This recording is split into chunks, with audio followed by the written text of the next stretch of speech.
Here comes the obligatory relationship question. Can you, with this new grid analogy, can you speak more of the benefit of mating with your soul before looking for a soulmate? You know, your soul, or your inner being, is over there in your vortex with all the details you've put there. So your soul knows exactly what kind of relationship you're looking for, right down to the last detail. So if you are in alignment with who you really are, then let's start in another place. You're going to like this. So do you follow what we're getting at about the grid filling in? Yes. Once you've established vibrational alignment with who you are, maybe through meditating, maybe through appreciating, maybe through making lists of positive aspects, maybe just from observing a beautiful day. It doesn't matter how you got tuned in, but let's just say you are.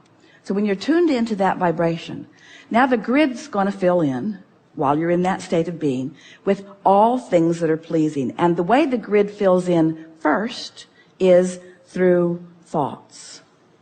And then feelings ensue as the harmonious thoughts come consciously into your mind and become more active. Then impulses. Then rendezvousing with others.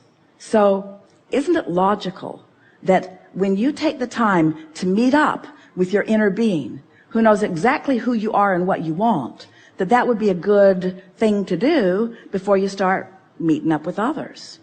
So you establish this grid of attraction where those individuals who hold large quantities of those specific preferences that you've been putting there come into your path. The advantage to lining up with who you really are first is that you put enough information into your vortex to satisfy this relationship that you're looking for. You don't need more contrasting experiences in order to fill it in more fully.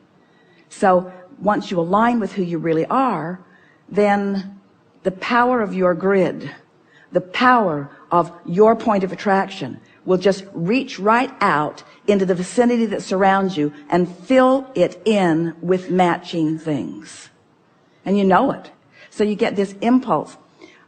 Sounds a little off the subject, but for example, Esther is driving down the freeway by herself the other day, and ahead of her on a trailer was the largest elephant she had ever seen. It didn't occur to her that it was a Republican elephant. It just was an elephant, not alive, a statue of an elephant, but it was so big she wondered if it would get under the bridge. It was very, very big. And Esther thought it would be really fun to take a picture of the elephant to show to the grandchildren, because it was a sight to see. So Esther is trying to get alongside of it and trying to take a picture of it at the same time while she was driving, which wasn't easy because it was in the right lane, and so she had to do it through the windshield. And so she took about 20 pictures, and when she got to the grandchildren's house, she looked and she had taken a picture of the sky and a picture of the road and a picture of the bushes and a picture of everything except the elephant. She did not get one piece of the elephant. Not one piece of the elephant was in any of her pictures. So she told them the story anyway. Kids, I saw the most magnificent elephant. I so wanted to get a picture so that I could show it to you. So now the children are in the back of her car, and they are going to Esther's new favorite place, McDonald's, for an ice cream frosty. They're on their way there, and Kate says, "Grandma, look at the elephant." And the truck is parked in the back of the shopping center. And Esther said, "So much better than a picture." So much better than a picture. Focused on it not that long. Was active in my grid. All the reasons for wanting to see it were active within me. Even took some action in order to accomplish it because it was something so fun I wanted you to see. Whatever is active in your vibration, the universe will find a way to deliver it to you right down to the last detail. We are not kidding you.